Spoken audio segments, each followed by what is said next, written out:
La chronique juridique, une présentation de PME Internotaire Montmagny, des conseillers dynamiques et efficaces, 4 notaires et une avocate au 111 avenue Collin, 88 248 14 14. Je vous souhaite la bienvenue à cette autre chronique juridique en compagnie de Maître Nathalie Dubé du bureau PME Internotaire à Montmagny. Bonjour, Maître Bonjour. Dubé. Vous allez bien? Oui, ça va bien. Oui. On parle aujourd'hui de mandat de protection. Oui. Mandat d'inaptitude? Oui, exact. Donc, Oui. mandat d'inaptitude, mandat en cas d'inaptitude, mandat en prévision d'inaptitude. Donc, c'est tout le même document. Par contre, depuis le 1er janvier, donc l'appellation est vraiment mandat de protection avec l'arrivée du nouveau code de procédure civile. Bon, qu'est-ce qui a changé pour qu'on change de nom? Il a fallu qu'il y ait quand même considérablement des choses qui ont changé dedans? Pas nécessairement dans le mandat, c'est dans la procédure d'homologation d'homologation de mandat à faire devant notaire ou devant le tribunal que le vocabulaire a changé et certaines technicalités, mais au niveau du contenu du mandat, c'est la même chose. OK. C'est quoi un mandat de protection? Un mandat de protection, c'est il s'applique lorsque vous devenez inapte. Donc, une personne est considérée inapte lorsqu'elle n'est plus en mesure de consentir elle-même à ses soins de santé ou à prendre des décisions ou d'agir pour elle-même. Donc, le mandat en cas d'inaptitude vient nommer la personne qui va s'occuper de vous et de vos affaires si jamais vous devenez inapte et va aussi, dans la portion, ce que j'appelle l'inaptitude, s'occuper également, cette personne-là, des soins de santé, votre hébergement, quel genre de soins vous devez avoir, puis prendre des décisions pour votre bien-être. C'est quoi la différence avec une procuration? Parce que dans le fond, moi, si je signe une procuration, je donne, en fin de compte, les mêmes droits. C'est quoi la différence? C'est ça. La procuration s'applique tant aussi longtemps que vous êtes apte. Donc, on connaît bien la procuration des institutions financières, donc soit à la banque, à la caisse ou peu importe. On donne un mandat spécifique. Donc, ça s'appelle aussi un mandat procuration, mais spécifique pour une entité spécifique. Donc, je donne le droit à mon conjoint de faire des chèques dans mon compte, d'avoir une carte de guichet, de faire une transaction. Ça peut être aussi une procuration spécifique pour faire un acte notarié. Donc, je vends ma maison avec mon conjoint, je suis à l'extérieur du pays. Il peut signer pour moi pour cet acte-là. Donc, une procuration, c'est fait pour un acte précis et c'est fait aussi tant aussi longtemps que nous sommes aptes. Donc, je dois être capable de pouvoir retirer mon consentement pour que la procuration fonctionne.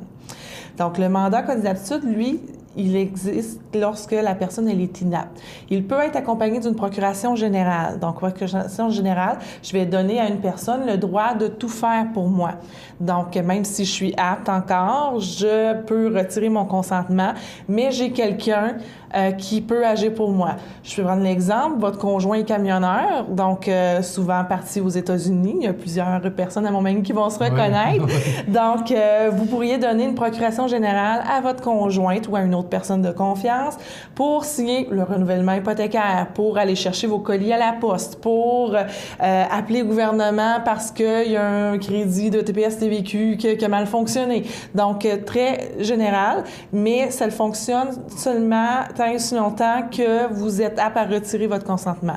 La journée où est-ce qu'on tombe dans l'autre portion, où est-ce que là, je ne suis plus apte à retirer mon consentement et je suis plus apte à choisir pour moi-même si je paye telle facture ou pas, ou à consentir à mes soins, là, on tombe dans la partie inaptitude.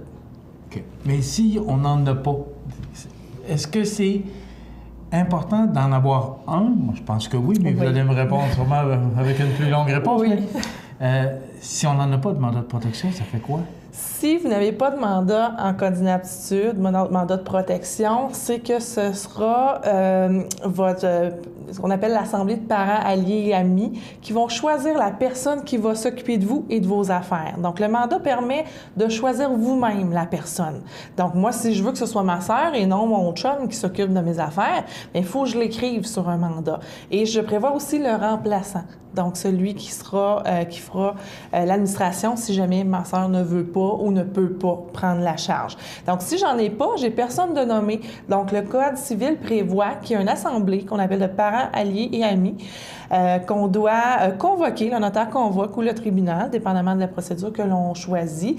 Et ces personnes-là vont avoir accès aux évaluations médicales, évaluations psychosociales, l'interrogatoire du notaire pour savoir quel est votre degré d'inaptitude et choisir c'est qui prend en charge Maître Dubé, là, parce qu'elle n'est plus capable d'agir pour elle-même, puis il faut consentir aux soins, puis il faut peut-être aller en hébergement et tout ça. Donc, j'aurais mes parents, mes frères, mes sœurs, mon conjoint, mes enfants autour de la table. Bon, c'est qui s'occupe de moi? Donc, vous pouvez voir, dans certaines familles, ça va très bien aller. Ça va être laissé au conjoint, ça va être laissé aux parents, ça va être laissé aux enfants ou notre fameux bâton de vieillesse, des fois. Mais dans d'autres familles, on se tiraille un peu plus. Donc, cette rencontre-là n'est pas toujours évidente à faire avec la famille. Fait que c'est pour ça qu'on dit aux gens, en prévention, choisissez la personne qui va s'occuper de vous et de vos affaires.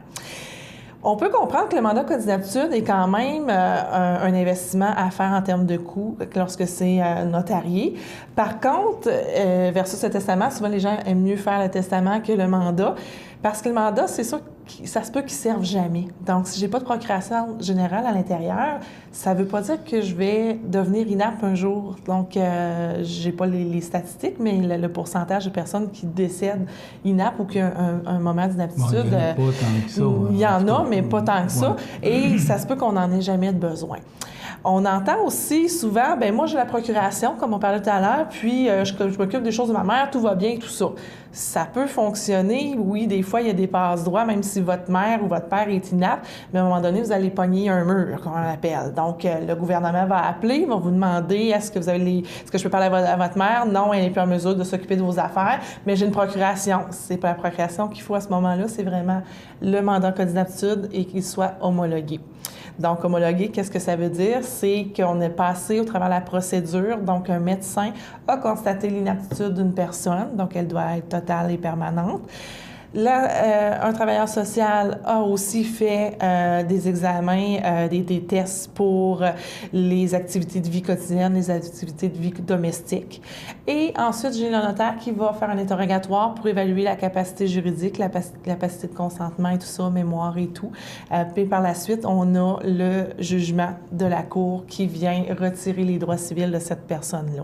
Et lorsque les droits civils sont retirés, la personne n'existe plus civilement, juridiquement, si on peut dire ça comme ça. Donc, elle n'a plus le droit de vote, sa parole ne vaut plus, sa signature ne vaut plus. Donc, si jamais on a une personne en hébergement avec des capacités affaiblies comme ça, d'inaptitude, et qu'elle signe un chèque à un étranger, ça ne fonctionnera pas. Donc, souvent, on passe au niveau de l'homologation du mandat lorsqu'il y a un risque financier. Donc, c'est beaucoup la croyance, c'est beaucoup la pratique. Par contre, le risque financier, il faut aller au-delà de ça. C'est une question de protection aussi de l'humain pour le consentement aux soins et pas juste les fraudes, aussi certains gestes que les personnes inaptes peuvent poser. Donc, j'ai un exemple dans un de mes dossiers qui a un monsieur, son mandat n'était pas homologué et a fait partie une alarme d'incendie à sa résidence. Ça a un coût. Il y a eu des déplacements de policiers, pompiers, tout ça. Il y a eu un coût à la résidence parce que ça entraîne ce que vous savez, là. Décret, oui. Et avoir eu un mandat en code d'inaptitude homologué qui déclarait son inaptitude, les frais, il n'y aurait pas eu de poursuite contre lui, il n'y aurait pas eu de ferrets. Je ne veux pas avancer au niveau assurance, là, oui. Mais tandis que là, il y a eu poursuite, il a dû avoir entente avec les personnes qui l'ont représenté par la suite pour éviter certains coûts. Mais une personne qui se présente chez vous pour aller faire signer un mandat de protection à une personne âgée, oui. Vous avez des vérifications à faire. N'entre pas chez vous à faire signer des mandats de protection à qui veut. Là. Non. Vous procédez par des vérifications. Comment ça se passe? Oui. Donc, je reviens à la base. Le notaire est un officier public. Donc, on a l'obligation de vérifier la capacité et l'identité de la personne. Donc, vous venez avec votre père pour signer un mandat. Souvent, je vais lui demander de ne pas être dans la rencontre. Parfois oui, parfois non, ça dépend. On a le pif pas mal pour savoir comment ça se passe. Vérification d'identité, vérification de capacité aussi. Et lorsqu'on va avoir un doute sur la capacité de la personne, on va s'allier également à son médecin. Donc, on va parler au médecin, savoir est-ce qu'il y a une maladie qui est diagnostiquée, l'avancement de la maladie, parce que des fois, on voit, on prend la maladie d'Alzheimer, il y a a des stades de Ouais. cette maladie-là. Donc, au début, on est encore en mesure de signer des documents. C'est sûr que c'est particulier à chaque personne. Je peux être au stade 1 et ne plus être en mesure, mais être plus loin, des fois, et être en mesure aussi. Donc, ça dépend de chaque personne. Donc, il faut vraiment vérifier que la personne, elle est toujours apte, toujours capable de donner son consentement juridiquement. Donc, le médical, on le laisse au médecin, mais le juridique, c'est nous qui le vérifions. Et après ça, bien là, on pose les questions nécessaires et il faut s'assurer aussi qu'elle n'est pas, cette personne-là, sous la contrainte. Donc, j'ai pas quelqu'un qui la force à signer ce document-là, que c'est vraiment cette personne-là qui a choisi les personnes qui vont s'occuper d'elle et de ses affaires. Et par la suite, on procède à la signature si c'est conforme aux volontés. Donc, ça ne se fait pas sans vérification? Non, c'est ça. Il y a un petit dépliant qui Oui, indique aussi. et qui renseigne qu'on peut retrouver à votre bureau, au bureau Oui. de PME Internotaire à Montmagny, sur l'avenue Colin. 248-1414, si vous avez des questions, c'est le mandat de protection.